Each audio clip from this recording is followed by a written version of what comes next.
Bakka buutonni gola nagaa eegumsaa ka tokkummaa mootummoota Itiyoophiyaan gara wal waraansaatti tuun seeniin dura walitti bu'iinsa naannoo Tigraay keessatti uumameef furmaata siyaasaa arguuf carraan jiru dhumataa jiraachuu dubbatan.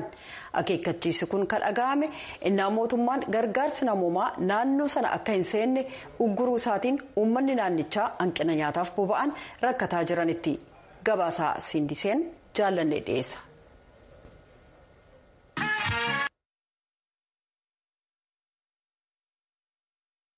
Magaala bulchiisa naannoo Tigraay kataate Maqalee keessatti jiraattonni akka jedhanitti buufanni boba'aa irraa argatan hundumtuu cufaa waan nyaatamus dhumaa fi gatiin ittiin nyaata bitatan namoota harka caalaaf kan danda'amu hin taane. Loltoonni adda bilisummaa uummata Tigraay yookaan TPLF magaalaalee lama to'atanii gara Finfinneetti qajeelaa yeroo jiran kanatti muummichi ministeeraa Abiy Ahmed labsii yeroo hatattamaa labsanii jiru. Dubbi himaan ministirii dantaalaa Yuunaayitid Isteetsi Ned Piraayis waa'ee hojjetoonni tokkummaa mootummootaa hedduun mootummaa Itiyoophiyaan hidhamuu gabaasaa dhaga'amu ilaalchisee gaafatamanii akkas jedhan. If confirmed, we would similarly condemn arrests of UN staff members based on ethnicity. We understand from reports, as you alluded to, that those arrested are Tigrayan. Ethiopian government security force harassment and detention. Kun dhugaa taanaan hojjetoota tokkummaa mootummootaa gosaan adda baasanii hidhuu ni balaaleffanna. Gabaasa ba'eerraa akka hubannee fi akkuma atiyyuu jette kanneen hidhaman kun dhalattoota Tigraay. Humnootiin nageenyaa kan mootummaa Itiyoophiyaa gosa irratti hirkatanii doorsisaa fi hidhaa gaggeessuu gonkumaa akka fudhatama qabu miti. Gama kaaniin kan haaloo ba'uuf jecha tarkaanfii TPLF fudhatus qixxee balaaleffanna. Gamni hundinuu gocha akkasii dhaabanii mirga namoomaa fi seeraaf buluu akka kabajan gaafannaa jedhan Ned Piraayis. Jilli addaa kan Yuunaayitid Isteetsi Jeffrey Feltman ammayyuu Finfinnee keessa jiru ka jedhan Ned Piraayis gaanfaa Afrikaatti bakka bu'aan sadarkaa olaanaa ka gamtaa Afrikaa ka ta'an Oluseegun Obasanjoo yaalii gochaa jiran Yuunaayitid Isteetsi ni deeggartii jedhaniiru. Obasanjoon wiixata darbe gola nagaa eegumsaa kan tokkummaa mootummootaaf akka ibsanitti furmaata gama siyaasaa arguuf carraan jira garuu carraan jiru kun ariitiin cufama jedhan. All these leaders here in Addis Ababa and in the north agree individually that the difference between them are. Hoogganoonni Finfinnees ta'ee ka biyyattii gama kaabaa keessa jiran kopha kophaatti rakkoo gidduu isaanii kan siyaasaa ta'uu fi furmaanni gama siyaasaa ka barbaachisu ta'uu walii galu. Kun immoo carraan jiraachuusaa ibsaa jedhaniiru. Wiixata darbe ministeerri haajaa alaa Yuunaayitid Isteetsi ka ta'an Aantanii Bilinkan akka jedhanitti marii ministeera haajaa alaa Masrii waliin gaggeessan keessatti waa'een Itiyoophiyaa dhimma tokko ture jedhaniiru. The crisis in Ethiopia also puts the stability of the Horn of Africa at risk. We continue to engage with all parties to the conflict and with partners in the region. Rakkoon Itiyoophiyaa keessaa tasgabbii gaanfa Afrikaa keessaa bal'aaf saaxileera. Kanneen walitti bu'iinsa kana keessaa harka qaban mara waliin akkasumas michoota keenya kutaa sanaa waliin dhukaasa dhaabiinsi akka argamuuf marii karaa nagaa haal duree tokko malee akka gaggeeffamu jajjabeessinaa jedhan. Dilbata darbe hoogganaan amantii kaatolikii Pope Francis Itiyoophiyaa keessatti mariin karaa nagaan gaggeeffamu akka caalee mul'atuuf kadhatanii turan. I follow with concern the news coming from the Horn of Africa, in particular from Ethiopia, affected by a conflict that has been going on for more than a year. Yaaddoodhaan hordofa. Keessumaa isa Itiyoophiyaa keessaa dhufu walitti bu'iinsa waggaa tokko caalaaf gaggeeffamee fi namoonni hedduun itti miidhaman akkasumas rakkoon gargaarsa dhala namaa guddaan kan itti mul'atedha jedhan. Dubbi himaan ministirii haajaa alaa Yuunaayitid Isteetsi Ned Piraayis akka jedhanitti Finfinneen yeroo ammaa tasgabbii qabdi. Lammiiwwan Yuunaayitid Isteetsi kanneen Itiyoophiyaa keessaa ba'uu fedhan balalii idilee jiruun ba'uu ni danda'u. Kanneen maallaqa ittiin ba'an hin qabne immoo ministiriin dantaa alaa kan Yuunaayitid Isteetsi ni gargaara jedhaniiru. Gurmuun hidhattoota shanee jechuun mootummaan waamuuf waraana bilisummaa Oromoo ofiin jedhu godina Wallaggaa lixaa Bagiif Qondaalaa keessaa akkasumas godina Qellam Wallaggaa aanaa Gidaamii keessaa jiraattota buqqisee jechuudhaan jiraattotaaf aangawoonni mootummaa naannoo Oromiyaa VOA'tti himanii jiran.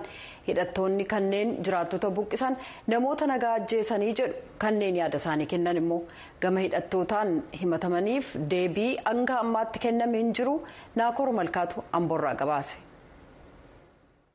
Naannoo Oromiyaa godina Wallagga lixaa aanaa Beegii keessa akka jiraataa turan namni dubbataniif maqaan isaanii akka hin caqasamne barbaadan shanee yookaan hidhattootni waraana bilisummaa Oromoo yookaan WBO jedhanii of waaman manaaf jireenya isaanii irraa isaan buqqisu sagalee Ameerikaatti dubbatanii jiru. Haleellaa hidhattootni kunneen raawwataniin lubbuun namaas badeera jechuun dubbatanii jiru. Humna mootummaan shanee jedhee waamuu fi isaan immoo abaa'oo shanee abaa'oo jedhanii waamanidha. Yookaan gaafa dhukaasa jalqabanii torbaan badduudhaan hin gaddaa dhukaasa bananiitu. Dhukaasa bananii amma aanaa Beekii wajjin tootaallee amma Beekiinis Qondaallis barbadaa'ee humna isaaniitiin to'atameeti kan jiru. Mootummaan hirmachuu hin dandeenye daa'imni harka keenyarra jirti, dubartiin ulfi jirti, inni kaan dhukkubsataa, inni kaan asmii qaba, garaacha qaba, namni waamee kaan gidirafamaa jira. Nageenyi lafa sanatti hin taane mootummaan hin birmanne.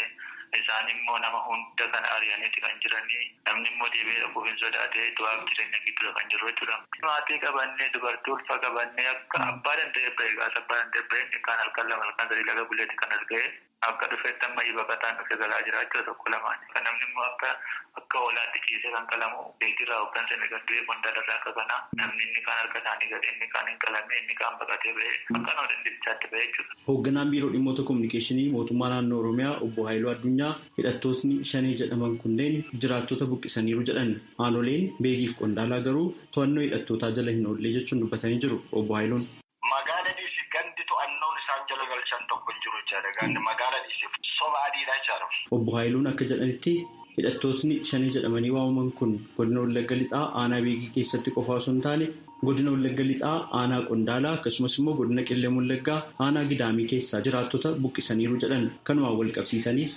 hidhattootni kunneen gocha kana waggaa dheeraaf raawwataa turanii jechuun ibsanii jiru. Amaloota shoror keessaan ittiin beekamu keessaa tokko uummata mootummaa wajjiniin wal waraanuu otoo hin ta'in uummata siviilii ajjeesee uummata siviilii buqqisee uummata siviilii dararee siyaasa hojjechuuf barbaada waan ta'eef humni shoror keessaa shanee kaleessas waan inni hojjetaa ture kana har'as kan inni hojjetaa ture kana waggoottan 3 darban kan qabatamaadhaan agarsiiste waan ta'eef har'as uummata dararaa uummata ajjeesaa buqqisaa sabaaf sablammii naannoo keenya keessa jiran irratti ajjeechaa suukkanneessaa raawwachaa kan ture waan ta'eef kaleessas kanumatti turte ammas kanuma gochaa jirti jecha. Itti gaafatamtuu waajjira dhimmoota kominikeeshinii mootummaa godina Wallagga lixaa aadde Lalisee Shibbiruu gama isaaniitiin aanaa Beegiif Qondaalaa keessatti jiraattotni hidhattootaan qe'ee isaaniirraa buqqifamaniiru jedhan hojjettoota mootummaa fi itti gaafatamtoota hojii mootummaa keessaa haleellaa hidhattootni raawwataniin kanneen lubbuu isaanii dhaban illee jiru jechuun dubbatanii jiru.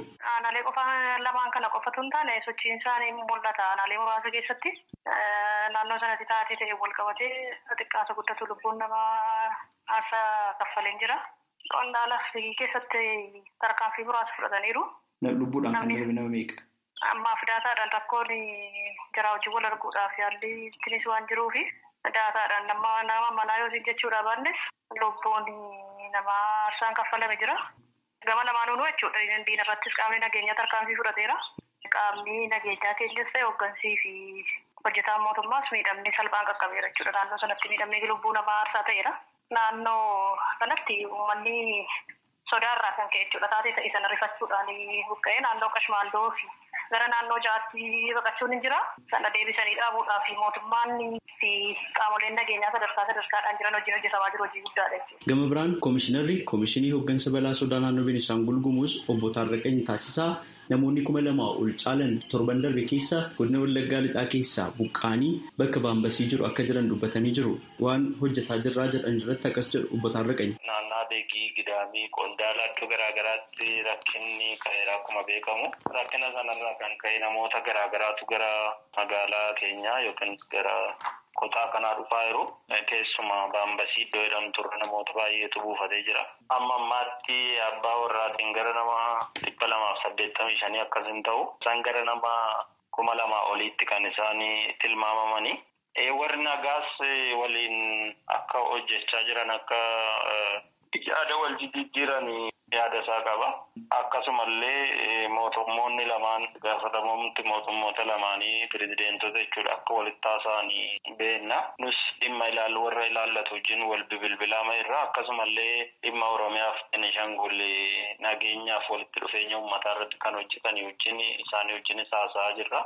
Namoonni buqqa'anii dhufan kun akkamitti gargaarsa argatanii rakkina dabalataa keessa kan galleef isaaniin gargaarre gara qe'ee isaaniitti deebisuu dandeenya isa irratti ammaaf hojjetamaa kan jiru. Beegiitii buqqifamanii baambasii keessa akka jiran namoota dubbatan keessaa akka deeggarsi isaaniif taasifamu kan gaafatan. Balaa konkolaataa lamaa waan jirruuf balaarra bu'aa waan jirruuf dhimma kana mootummaan nu birmatee nageenya keenya nu eegee baasii nageenya biyyaa eeguun nageenya lubbuu biyyaa eeguun dirqama mootummaa. Kanaaf immoo mootummaan dirqama isaa ba'ee namni kun immoo waan isaarra barbaachisu ba'uun dirqama keenya hin baana waan ta'eef gama isaatiin akka nu birmatu mootummaanii kan jirudha malee kan waamicha addaa eenyu kan goonu hin qabnu jira rakkina hamaa fi rakkina saaxila kana jennee hin dandeenye keessa waan jirruuf. Komishinarri Komishinii Hooggansa Balaa Sodaa Naannoo Beenishaangul Gumuz Obbo Taarraqany komii buqqaatota keessaa deeggarsi mootummaatiin nuuf taasifamaa hin jiru jedhanii dhiyeessaniif deebii itti aanu kennanii jiru. Isaan kana namootuma naannaa sanaatu gargaaraa jira ammaa fi mootummaarraa waan godhame hin jiru. Mootummaarraa verification yookiin galmee akka finneen gargaarsa akka goonuuf itti himaa jirra. Magaalattiin uummata qabdu rifiujiis gara 18,000 jira naannaa baambasii kana. Akkasumallee uummata gara 82 oliitu jira. Magaalattiinis yeroo ammaatti baachuu kan dadhabde ta'uu isaati kan ibsinu. Kanaaf mootummaan naannoo Oromiyaallee isa kanarratti bal'inaan hojjete namoota kana gar tokkotti fuudhuuf gargaaruuf akka nu wajjin hojjetuudha amsa dabarsina. Hoogganaan Biiroo Dhimmoota Kominikeeshinii Naannoo Oromiyaa Obbo Haayiluu Addunyaa gama isaaniitiin buqqaatota gargaaruu fi deebisanii dhaabuudhaaf waan hojjetamaa jiru yommuu ibsan akkas jedhu. Uummanni jalqabaa ijaaramee nagaa naannoo isaa akka tikfatu loota seentota gidduu nagaaf tasgabbiisaa booressanii akka eeggatu ijaarree jirra.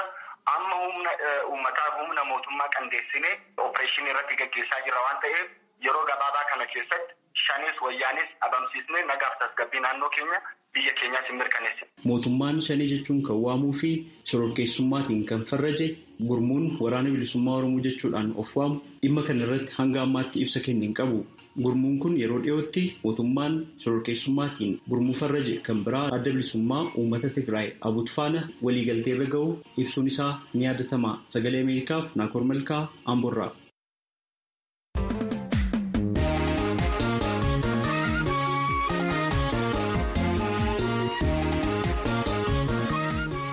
Hordoftoota keenya sagantaan keenya televiziyoona Itiyoosaat dabalee raadiyoo irratti illee nu caqasuu dandeessan. Feesbuukii keenya VOA afaan oromoo.com irratti illee nu argattu.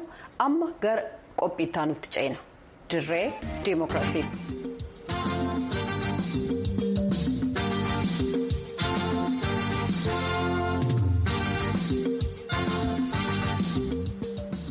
Paartiin biyya bulchu kan Afrikaa kibbaa The African National Congress filannoo bulchiinsa magaalaa geggeeffameen seenaa keessatti injifatamuu guddaatu isa quunname. Lammiiwwanii fi xiinxaltoonni akka jedhanitti ba'ii waadaa waggootaaf seename hin guutamin hafeef tajaajila dadhabaati jedha gabaasii Liindaa Gifraash Johannesburg irraa ergame kuno. Johannes Turner mootummaa Afrikaa kibbaa biraa waggoota 25f mana jireenyaa haarawaa eeggataa turan. Yeroo sana keessatti haadha warraa fi ijoollee isaanii lama mana haaraatti dabarsuuf waadaa seename guutamuu hin dandeenye jedhu. Bakka sanaa paartiin biyya bulchu ANC'n manneen jireenyaa gamtaan keessa jiraatan tajaajilaawwan biroo waliin akka danqamu taasisee jedhu.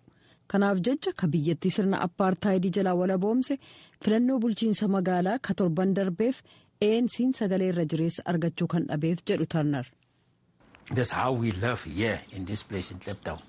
No, we suffer through the empty promises. Bakka Kliptown jedhamu keessaa akkaataa nuti itti jiraannu kana waadaa duwwaa utuun guutamin hafeen rakkataa jirra. Waa'ee malaammaltummaaf kan kana fakkaatu dubbachuu dandeenya. Rakkootu jira.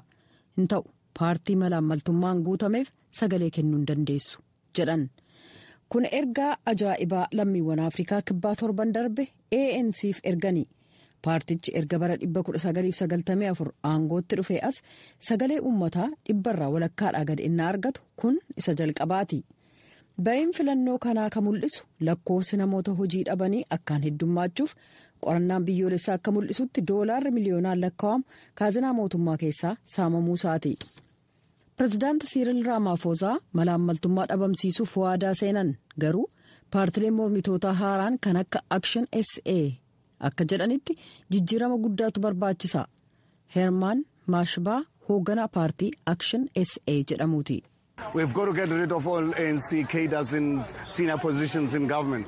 Dabballeewwan ANC mara kanneen aangoo mootummaa keessa jiran achi keessaa baasuu qabna. Lammiiwwan Afrikaa kibbaa gurraacha adii afeerra. Namoonni ogummaa qaban mootummaa akka hoogganan haa goonu. Kanneen maallaqa uummataa mancaasan to'annaa jala ooluu isaanii mirkaneessuu qabna jedhan. Action SA magaalaa Johannesburg dabalatee bulchiisaawwan magaalaalee hedduu keessatti barcuma 117 qabaachuudhaan paartii guddicha sadaffaa ta'ee sagalee irra jireessa argatee jira. Paartileen mormituu cimoo ta'an kan akka Democratic Alliance fi Economic Freedom Fighters jedhaman illee akka abdatan ta'uu baatuyyuu guutuu biyyattii keessaa sagalee hedduu argataniiru. Madaalliin siyaasaa kallattii isa kamirrayyuu hin deemne. Paartiin kamiyyuu Johannesburgin dabalatee bulchiisaawwan magaalaa 66 keessatti mootummaa gamtaa hundeessuu kan dandeessisu sagalee irra jireessan arganne. Roonaald Heenwood Yuunivarsiitii Pretooriyaatti hayyuu saayinsii siyaasaati. Akka carraa ta'ee Afrikaa kibbaa keessatti hanga ammaa mootummoonni waloon hundeeffaman kan nuti argine hooggantoota siyaasaa namoota dhuunfaa yookaan fedhii hayyootaa irratti kan xiyyeeffatanidha. Mootummaa gamtaan uumame kan safuu imaammata irratti fuulleffateef uummataaf tajaajilu hin argine jedhan. Gamtaa uumuun mootummaa naannoof gara fuula duraatti kan mudatu rakkoo tokkicha miti. Yeroo tokko hundeeffamee jennaan siyaasa keessatti amantaa uummataa attamiin akka horatan baruu qabu.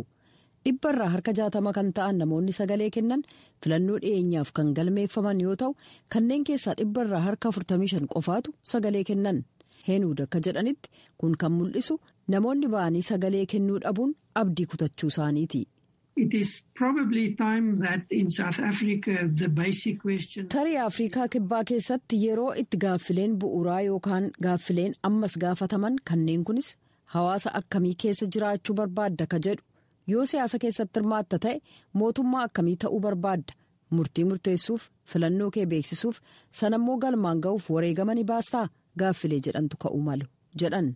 ANC'n komii uummataa sirriitti dhaggeeffate hojii fooyya'aa hojjechuuf murannoo qabaachuu beeksise. Gama biraan paartileen mormituu deeggarsatti dabalaa ni arganna jedhanii abdatu. Filannoo guutuu biyyaa utuun geggeeffamin dura ofii isaanii ga'oo ta'uu isaanii mirkaneessuuf waggaa 3 qabu.